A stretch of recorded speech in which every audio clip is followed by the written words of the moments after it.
friends মই মাৰ লগত গৈ আছোঁ আমাৰ মা আহিছে মই মাক সদায় ভিডিঅ' লৈ থাকোঁ মানে বেয়া নাপাব মাৰ লগত এতিয়া মই গৈ আছোঁ গৰু লোৱাবলৈ গৈ আছোঁ তাতে আমাৰ মাইমৰ কৰা খেতি আছে কচুৰ বাৰী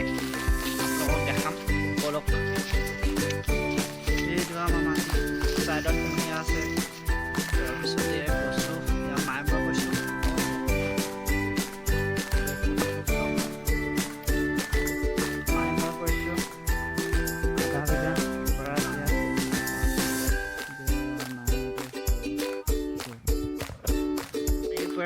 ঘৰলৈ যাবলৈ ওলালো বাৰীৰ পৰা গৰুকেইটা লৈ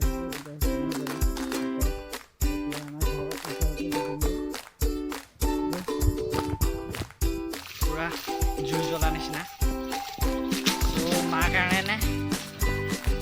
ভিডিঅ'টো ভাল লাগিছে মাৰ